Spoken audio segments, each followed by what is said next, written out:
Muy buenos días y bienvenidos a esta nueva edición número 36 de nuestro streaming en AFP Capital que hemos denominado Nuevos Retiros de Fondos. Conversemos sobre los proyectos y las próximas etapas. Soy Gabriela Villalobos y les doy la bienvenida a este espacio. Queremos saludar a quienes se están conectando a esta transmisión a través de meganoticias.cl, a través de BioBio, a través de los medios regionales y también a través de las redes sociales de AFP Capital. Quisiera saludar también a Melitán Bustinza, quien nuevamente nos está acompañando hoy con lengua de señas para poder garantizar que llegamos al mayor número de personas. Como les decía el título de este encuentro, ha pasado ya un año desde que se rechazó la última propuesta de retiro de fondos y eso significa que esta iniciativa se vuelve a discutir en el Congreso. Y para ahondar en esta materia me acompaña hoy Jaime Munita, gerente general de AFP Capital, y César Soto, gerente legal y de cumplimiento. ¿Cómo están, César, Jaime? Muy bien, muchas gracias. Muy buenos días a todos. Jaime, hace algunas semanas hemos vuelto a hablar sobre los retiros de fondos. ¿Qué ha estado pasando? Bueno, sí, efectivamente, tal como lo dijiste tú, ya se cumplió un año y en consecuencia se permite nuevamente presentar proyectos de ley, así que hemos recibido muchas consultas, inquietudes, visitas a oficina y por eso preferimos hacerlo a través de este streaming, que es el espacio que ya hemos establecido para poder comunicarnos con nuestros afiliados, así que claramente vamos a ahondar en eso. Me gustaría siempre partir de cómo han estado la evolución de los fondos, que ha sido un año complejo, difícil. Y aquí podemos ver que durante el año, en lo que llevamos acumulado, efectivamente los fondos más riesgosos llevan rentabilidades negativas, principalmente por la caída del tipo cambio. Como esos fondos están invertidos en el exterior, principalmente en renta variable, acciones, ¿no es cierto? La caída del tipo cambio los afecta negativamente y eso es lo que ha ocurrido con esos fondos. Y desde el punto de vista de los fondos más conservadores, si bien es cierto las tasas de interés han subido las de largo plazo, básicamente porque la inflación se ha quedado más pegada, por eso el Banco Central ha dicho, ¿no es cierto?, que probablemente va a posponer durante el año para el tercer trimestre las caídas de tasa, afecta a los fondos de largo plazo, pero sí se han defendido algo por la reajustabilidad. Esos fondos están fuertemente invertidos en UF y en consecuencia cuando tenemos altas inflaciones, capturan ese reajuste y en consecuencia algo compensan esa caída de tasa. Pero lo que siempre nos gusta, ¿no es cierto?, volver a insistir en la mirada de largo plazo. Estos fondos podemos ver a 3 años, en general los fondos han rentado bien. Nosotros entendemos la angustia de mirar esos saldos en el corto plazo y ver que un mes para otro caen, pero no perdamos de vista que la perspectiva y las definiciones de cómo se invierten esos fondos siempre está con la mirada de largo plazo y en consecuencia es la que importa. También es interesante mirar la acumulación, el servicio que hemos puesto a disposición de multiplicación de los aportes. Y ahí uno puede apreciar en forma, ¿no es cierto?, particular cuánto es lo que yo he aportado a la AFP y cuánto es lo que la AFP me ha aportado a mí en mi cuenta con las rentabilidades de las inversiones. Así que eso es un tema importante. Esperamos que esto mejore hacia final de año, básicamente porque las tasas nuevamente van a empezar a caer cuando se empiecen a acercar las caídas o las bajas de tasa del Banco Central, así que vemos bien las perspectivas y también vemos que la economía en general, como Europa, como China, se han ido recuperando, así que desde el punto de vista de la renta variable también vemos mejores perspectivas. Perfecto, tú hablabas del multiplicador. ¿Dónde se puede revisar eso? Bueno, el multiplicador lo podemos ver en la página web o lo podemos ver en la app. Y básicamente es un servicio que lo que hace es que yo pueda mirar cuánto de las cotizaciones ha acumulado, ¿no es cierto?, en la cuenta y cuánto es lo que ese saldo me ha rentabilizado la AFP. Clarísimo. Ahora hablemos sobre la materia que nos tiene aquí reunidos hoy, estas nuevas iniciativas de retiros de fondos. Bueno, tal como lo comentamos, efectivamente el 18 de abril se cumple un año desde que se rechazó el último retiro y en consecuencia legislativamente sí se permite, ¿no es cierto?, plantear nuevamente la discusión del retiro, que fue lo que ocurrió, ¿no es cierto? El martes 25 de abril se retomó la discusión en el Congreso.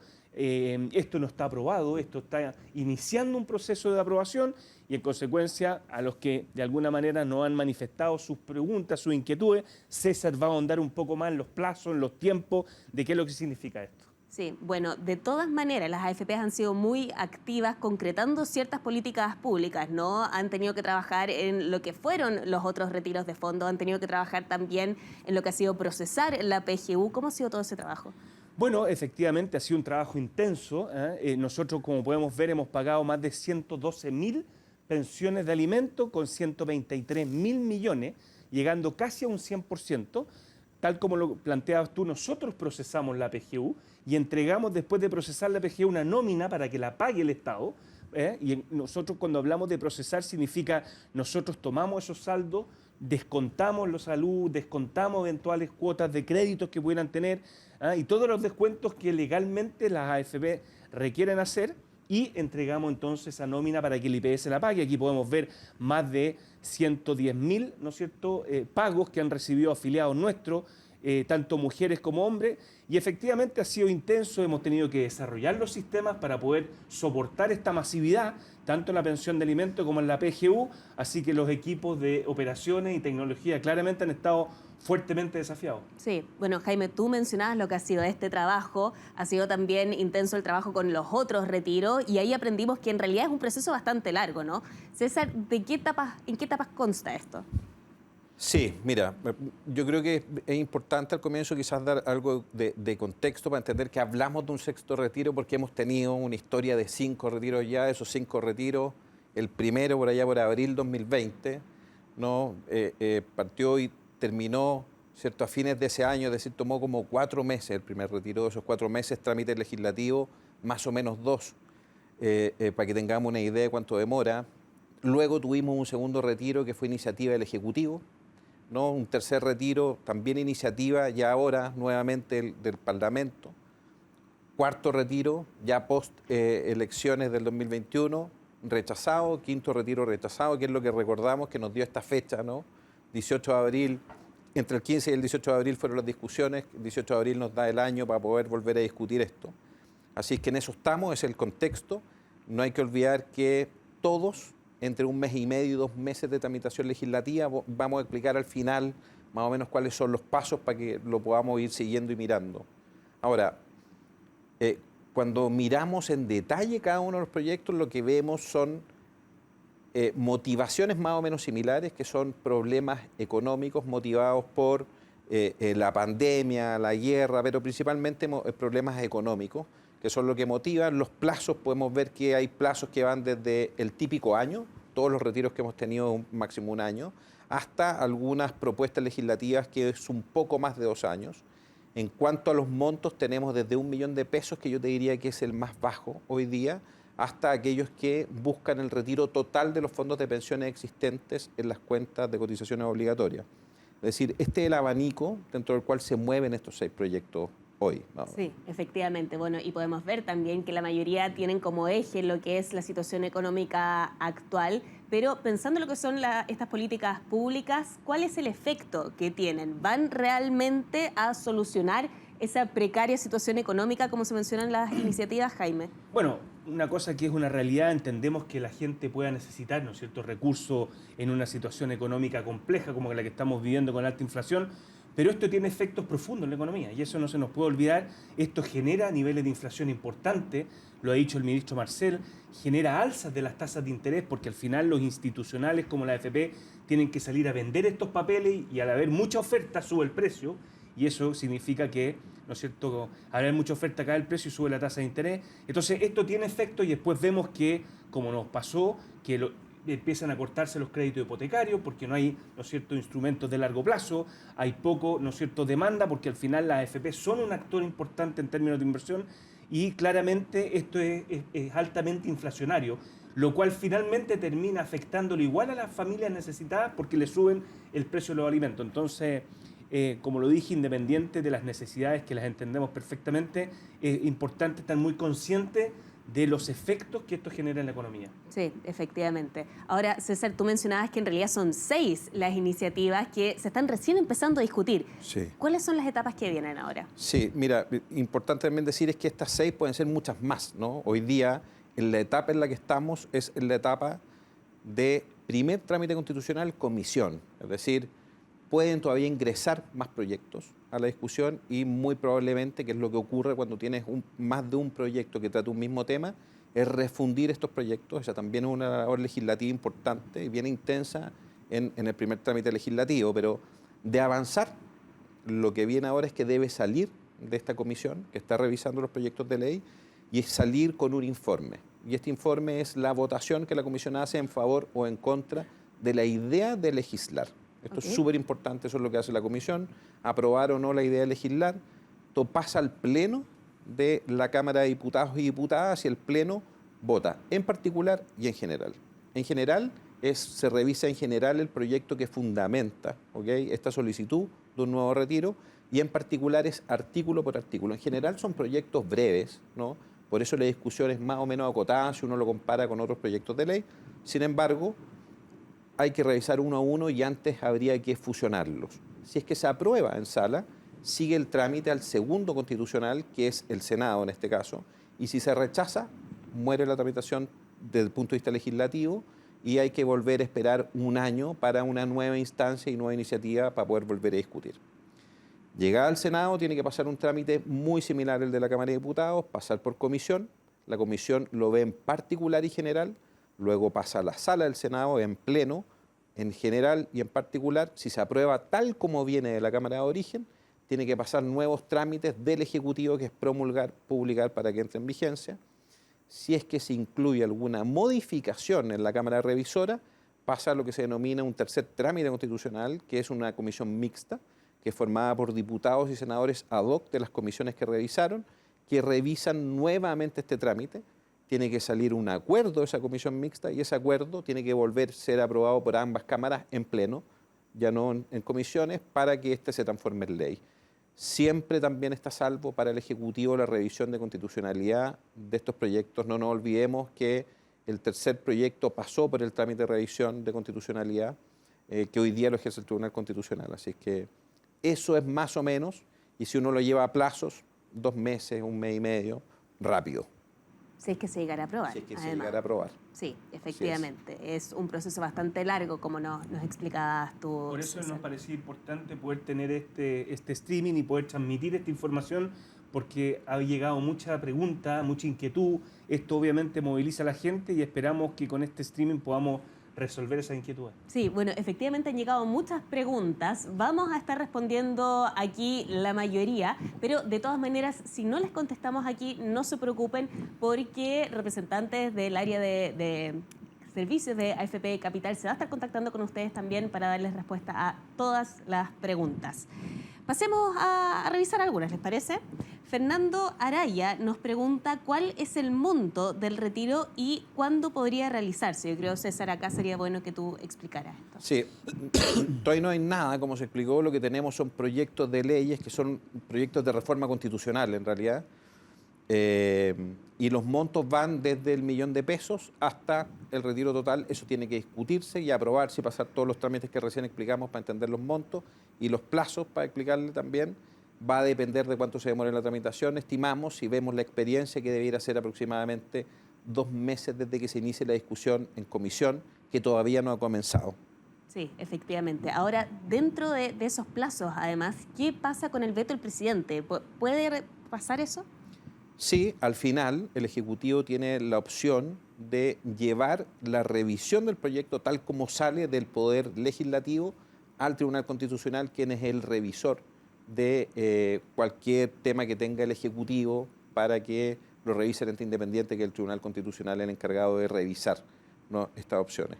Y se ha ejercido, ¿no? En el segundo retiro, efectivamente, se ejerció este poder de veto control constitucional en el tribunal. Efectivamente, es decir, se tienen que cumplir todavía varias etapas. No es que estemos ya a puertas de un sexto retiro, tiene que ser un proceso todavía bastante largo y eso es lo que estamos observando aquí, ¿no? Sí, efectivamente.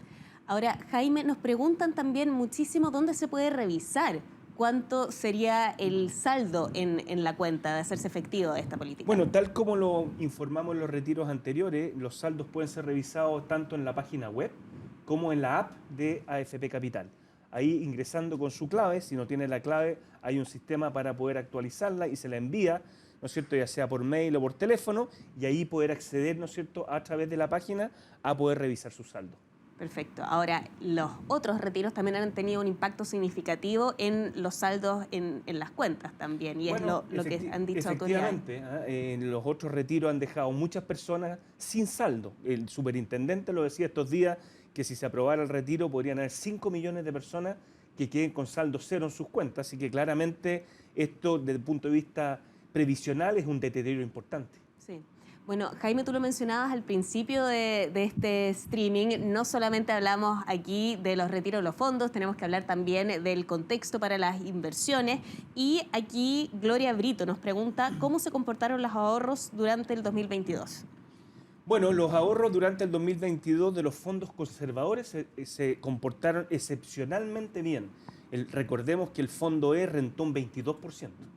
Y eso básicamente por una caída de las tasas de interés sumado a una inflación que hace que, como lo expliqué anteriormente, los fondos al estar invertidos en UF, ¿no es cierto?, capturan la inflación y en consecuencia eso potencia la rentabilidad. Así que los fondos conservadores D y E muy bien, no así los fondos más riesgosos, porque los mercados internacionales anticiparon, ¿no es cierto?, las alzas de tasas de interés de los bancos centrales para poder frenar la inflación y eso hizo que las bolsas en general tuvieran una caída y eso afectó negativamente los fondos A y B. Sí, efectivamente. Ahora, además de inversiones, hemos estado hablando aquí harto de lo que han sido algunas políticas públicas y a ti, César, aquí te pregunta José Espinosa, ¿cómo puedo solicitar mi autopréstamo?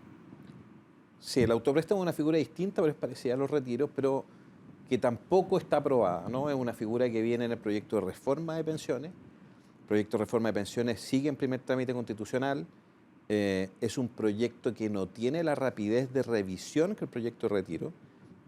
Cuando conté los pasos hablé de lo que era la discusión en particular. El proyecto de reforma de pensiones tiene bastantes artículos y la discusión en particular del proyecto de reforma va a tomar bastante tiempo. Lo que significa que dentro de este proyecto hay una institución que se llama el autopréstamo, que consiste en que cada uno de los afiliados del sistema de pensiones puede pedir una cantidad que está topado en una cantidad de UEF y que tiene que devolverse con posterioridad. Por lo tanto, la pregunta, hoy no existe el autopréstamo en Chile, el sistema de pensiones es una institución que está en el proyecto de reforma y que todavía tiene que discutirse y aprobarse y pasar los mismos pasos que el proyecto de retiro. Sí, efectivamente. Y de hecho, relacionado con eso, José Valderrama pregunta ¿hacia dónde piensan se mueve la legislación futura sobre pensiones, Jaime? Bueno, nosotros hoy día, ¿no es cierto?, hemos visto que se presentó un proyecto de ley para reformar el sistema de pensiones.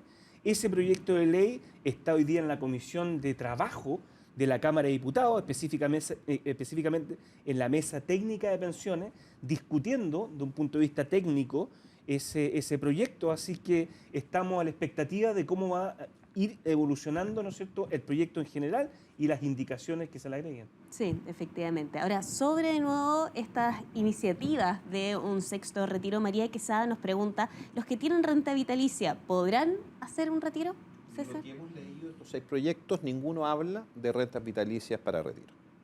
Es decir, acá hay una diferencia también con lo que han sido los procesos pasados. Se han replicado más bien las características de los primeros retiros, no del último aprobado que sí incluía rentas vitalicias. Sí, efectivamente. Ahora, Jaime, hay varias preguntas sobre el efecto que pueden tener estos retiros en las inversiones en general. Bueno, nosotros, ¿no es cierto?, lo que hemos visto en el pasado es que la liquidación de los instrumentos tiene efectos importantes en el mercado local. El mercado internacional es mucho más líquido y en consecuencia los efectos se diluyen porque nosotros tenemos inversiones en distintos países, entonces podemos liquidar parte de los activos que tengamos en distintos países, pero no localmente. Localmente los instrumentos que nosotros liquidamos específicamente, que vendemos específicamente los instrumentos de renta fija, los que están en el fondo D y E, principalmente son los que más afectan, ¿no es cierto?, la rentabilidad y en consecuencia la venta de estos instrumentos hace que las tasas de interés suban y su valor caiga, y en consecuencia existan una desvalorización. Claramente depende de la magnitud también del retiro. Si es un retiro acotado versus un retiro del 10% total de los fondos, los volúmenes también son bien distintos. Nosotros como AFP siempre vamos a tratar de minimizar ese efecto, tratando de liquidar más afuera que adentro, pero sin lugar a duda hay efecto. Sí, ahora respecto a eso, Leonel Muñoz pregunta ¿por qué los créditos hipotecarios se reducen con un nuevo retiro? Lo que ocurre es que nosotros salimos a vender instrumentos de largo plazo y en consecuencia los bancos, que son los proveedores de los créditos hipotecarios de largo plazo, no encuentran compradores para la emisión de sus bonos de largo plazo.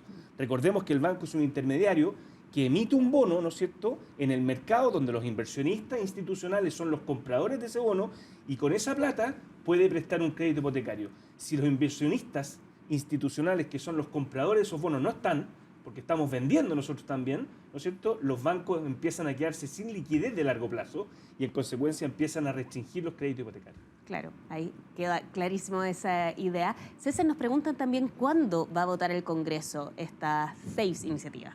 Todavía no hay fecha. Lo que se estableció en la última sesión de la Cámara, de la Comisión, el 25 de abril, fue que se iba a revisar en la primera semana posterior a las votaciones de consejero constitucional. Por lo tanto, no hay fecha de votación. Hay que recordar que el Congreso tiene la facultad de invitar a personajes técnicos que puedan ayudar a la discusión legislativa, sobre todo en aquella parte técnica. Y también hay que recordar que esto puede rogar gasto, entonces todavía hay tiempo para poder saber fecha cierta en que va a comenzar la discusión. Sí, efectivamente. Además, las elecciones son el 7 de mayo, en 2 semanas más, es decir, recién a mediados de mayo. Podríamos tener algunas señales de cuándo se va a votar. No tenemos fecha todavía. No tenemos fecha. Jaime, preguntan también sobre cuál es la experiencia del equipo de inversiones en AFP Capital. Bueno, hoy día nosotros tenemos un equipo de alrededor de 25 personas, un equipo que viene trabajando hace más de 6, 7 años juntos. Son todos profesionales, altamente especializados, ya han pasado por retiro, tienen la experiencia, han tenido, ¿no es cierto?, las planificaciones de cómo hacerlo lo mejor posible y de tal manera de afectar lo menos posible los fondos. Así que claramente un equipo con mucha experiencia, altamente profesional y muy capacitado para poder hacer las gestiones que se tienen que hacer. Sí, tenemos algunas preguntas prácticas también que nos han estado llegando. Nelson Arce nos pregunta, estoy a punto de jubilar, estoy en el fondo C, ¿es conveniente cambiarse de fondo D para jubilarse? Lo digo por los movimientos de las acciones. Bueno, la verdad que es difícil dar una recomendación así en particular. Yo no conozco bien la tolerancia al riesgo, tampoco sé cuánto tiempo más va, ¿no es cierto?, a jubilarse, pero yo diría que aquí, como recomendación general, dado que uno no sabe cuál es el escenario que va a ocurrir, si uno cree, ¿no es cierto?, que la inflación va a ceder y en consecuencia vamos a ir viendo la inflación cayendo durante el año, el Banco Central va a empezar a bajar las tasas de interés y en consecuencia los fondos D y E van a rentar bien. Ese es un escenario. El otro escenario es que la inflación en general, ¿no es cierto?, no baje y las economías mundiales crezcan más de lo que hoy día se está proyectando, las bolsas de valores van a andar mejor y eso va a hacer que los fondos más rentables renten más. Entonces, dependiendo del escenario que uno pueda, ¿no es cierto?, visualizar, es donde debiera posicionar. De todas maneras, siempre está, ¿no es cierto?, la recomendación de que uno esté en los fondos de acuerdo a su edad. Sí. ¿No es cierto? ¿Por qué? Porque los fondos más riesgosos, si llegan a haber caída, tengo menos tiempo para recuperarme. Y en consecuencia los fondos más conservadores, que tienen menos volatilidad y que en consecuencia debieran tener menores caídas si es que ocurre algo, tengo, ¿no es cierto?, menor tiempo para recuperarme. Sí, efectivamente. Ahora, sobre eso nos pregunta Ricardo Lesser, ¿por qué no existe un fondo F donde pueda depositar mis ahorros? Bueno, nosotros lo hemos propuesto, claramente un fondo, ¿no es cierto?, que podría ser deseado, pero finalmente por temas legislativos no se ha podido aprobar y en consecuencia hoy día no existe esa alternativa. Sí. Ahora, sobre nuevamente los retiros. Gabriela Ajardo Liendo pregunta aquí, ¿qué tan factible será que se apruebe? Súper Complejo. difícil la pregunta porque además el escenario es distinto a los otros retiros, porque no nos olvidemos que en noviembre de 2021 tuvimos elecciones y se cambió la primera Cámara, que es donde se está discutiendo esto. Tenemos Cámara de Diputados y Diputadas nuevas, ¿no? Así es que hay que esperar nomás la votación, qué es lo que defina nuestro diputado en esa ocasión, pero hoy día no hay experiencia para poder... Sí, es difícil. En política es todo bastante cambiante, Sí, claro. además de una semana a otra, así que hay que estar atentos a las noticias. Jaime, nos preguntan también si estos retiros van a afectar a los afiliados que tienen poco saldo.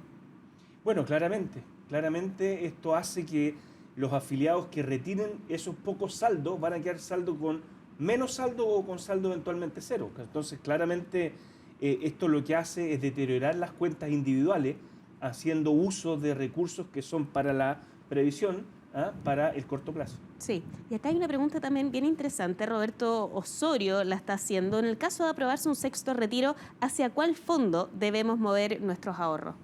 Bueno, es que ahí claramente va a depender nuevamente de su visión de mediano plazo, y de la expectativa que tenga esa persona, porque lo que no podemos hacer es tratar de ganarle al mercado. Entonces, como viene el retiro, van a vender renta fija, pueden subir las tasas, caer los fondos conservadores, yo me muevo. Entonces, al final del día pueden haber movimientos de corto plazo, pero lo importante es ser consistente en la mirada de largo, donde, ¿no es cierto?, de acuerdo a mi edad, de acuerdo a mi tolerancia a riesgo, y de acuerdo, ¿no es cierto?, a mi expectativa de jubilación, es el fondo apropiado para mí. Sí, y yo lo que invitaría es que pudieran asesorarse con nuestros asesores de AFP Capital para los casos particulares. Con gusto podemos orientarlos mucho mejor que a través del streaming. ¿Cómo se hace eso? ¿Cómo uno puede tomar contacto con un ejecutivo? Bueno, a través de nuestras oficinas, ¿no es cierto?, solicitando una reunión o una visita con nuestros asesores directamente en la oficina, o eventualmente a través de la página web. También estamos teniendo videoconferencia, así que hemos dispuesto distintos medios para eso. Sí. Jaime, antes mencionábamos el caso de un fondo, un eventual fondo F, y acá Marco nos pregunta, ¿qué propone este fondo? ¿Qué se propone para esta cartera? Nosotros, tiempo atrás, lo que propusimos, porque entendíamos la angustia de nuestros afiliados que estuvieran próximos a pensionarse y que hubiera un retiro y en consecuencia las tasas, ¿no es cierto?, subieran y cayeran los fondos conservadores, proponer un fondo de inversión de muy corto plazo, que las fluctuaciones sean mínimas y yo pueda de alguna manera refugiarme antes de poder eventualmente, por ejemplo, pensionarme. Entonces, la diferencia es que los instrumentos son más bien de corto plazo, cosa que las fluctuaciones de tasa de interés tengan muy poquito impacto en el valor del fondo. Sí, pero eso en el caso de las personas que están a punto de jubilarse, no para quienes están iniciando la carrera. No, porque financieramente no es bueno.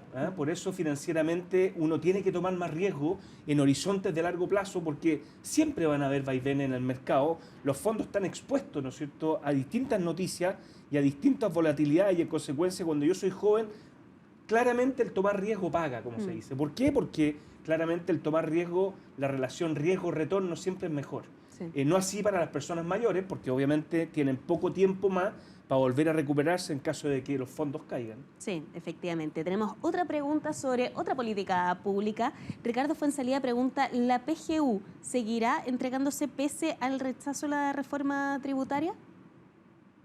Sí, la PGU es un instrumento ya aprobado, es una política pública vigente, así es que sin duda que sigue, no depende ni de los retiros ni de cualquier otra reforma tributaria. Sí, perfecto. Eso ya es un beneficio estatal establecido.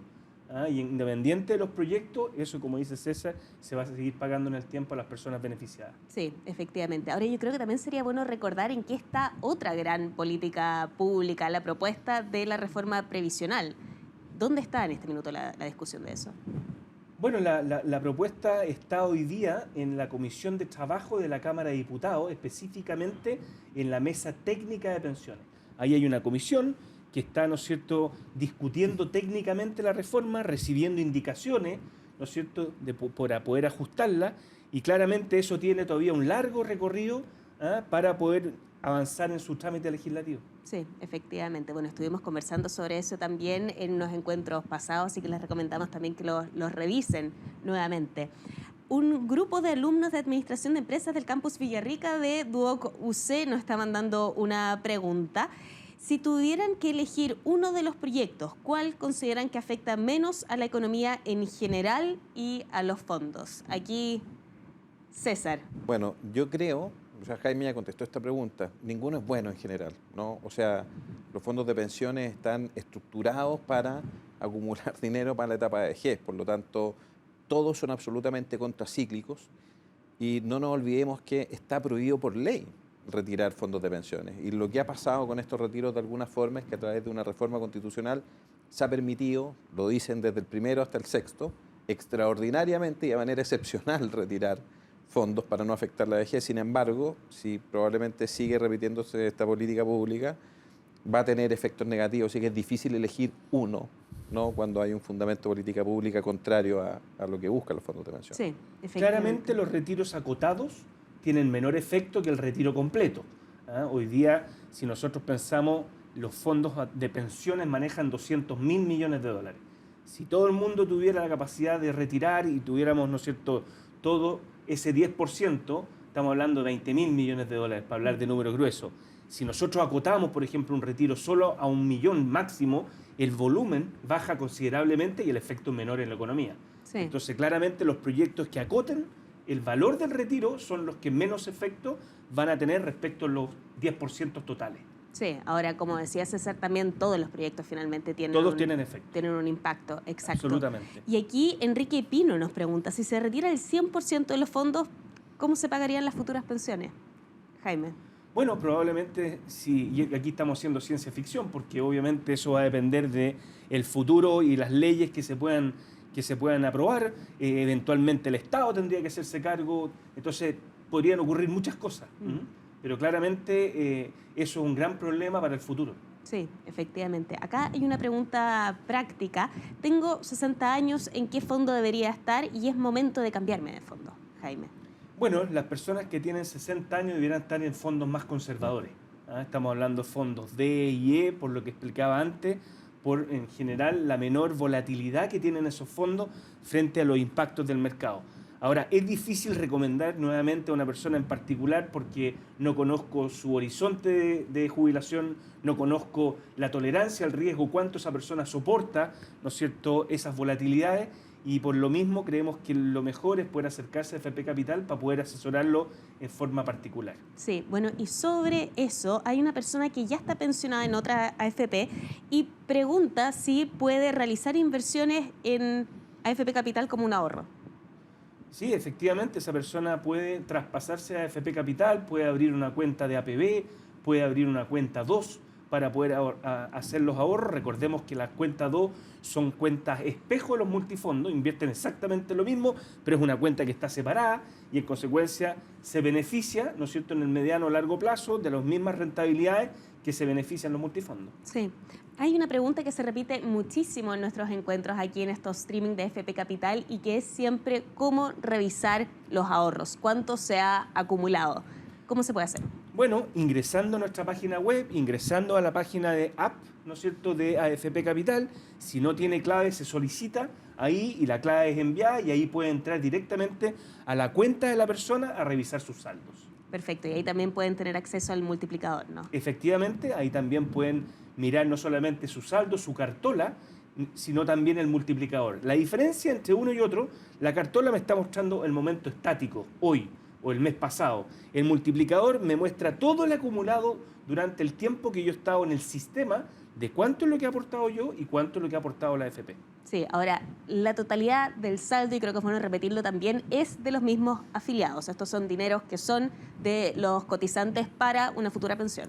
Efectivamente, esto estamos hablando de cuentas de capitalización individual, personal de cada una de las personas, y la administradora lo que hacen es tomar esos recursos e invertirlos de la mejor forma posible. Sí, efectivamente. Bueno, hemos estado hablando de inversiones, hemos estado hablando también de políticas públicas, de lo que son estas propuestas que existen para un sexto retiro. Nos han llegado algunas preguntas que vamos a estar contestando también durante el día, si siguen teniendo. El área de servicios de AFP Capital se va a estar poniendo en contacto con ustedes para poder solucionarlas.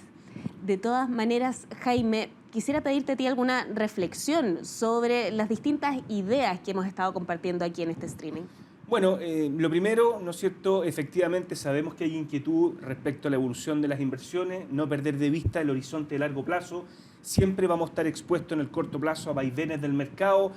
Todas las noticias tienen efecto en los multifondos, en los más conservadores y en los menos, ¿no es cierto?, riesgosos. Así que invitarlos a tener, ¿no es cierto?, una mirada de mediano plazo, entendiendo muchas veces la angustia que generan esas caídas en el corto plazo. Y por último, también invitarlos, digamos, a poder construir un mejor ahorro para su pensión. Así que a través de la cuenta 2, a través del APB, nosotros tenemos un sistema para poder ahorrar sistemáticamente todos los meses y eso ayudar a mejorar mis pensiones en el futuro. ¿Cómo funciona eso? Bueno, a través de la página web nuevamente yo puedo solicitar un ahorro sistemático, me meto y lleno la planilla para poder en el fondo que ese cargo todos los meses vaya a mi empleador y me pueda ir ahorrando a través del APB una cuenta, digamos, que va acumulando plata, que es un ahorro de las personas. Sí, efectivamente. Ahora, como tú también comentabas, uno puede acercarse al ejecutivo también que tienen disponibles en las sucursales de AFP Capital para poder hacer frente a todas las preguntas que nos han estado llegando también en este streaming. Jaime, César, les quería agradecer por habernos acompañado hoy en este capítulo número 36 ya del streaming de AFP Capital, donde hemos estado hablando sobre estas iniciativas que existen para un sexto retiro y las etapas que quedan todavía para ver cómo termina esta discusión. Gracias, César. Gracias, Jaime. Quería también agradecer a quienes estuvieron conectando con nosotros a través de meganoticias.cl, a través de BioBio, a través de las redes sociales también de AFP Capital. Esperamos haber podido solucionar gran parte de sus preguntas. Como les decía, si siguen teniendo, el área de servicios de AFP Capital se va a estar comunicando con ustedes para poder responderlas. Quisiera también agradecerle a Melitán Bustince, que nos estuvo acompañando hoy. Y a todo el equipo, muchas gracias y nos vemos en una próxima transmisión.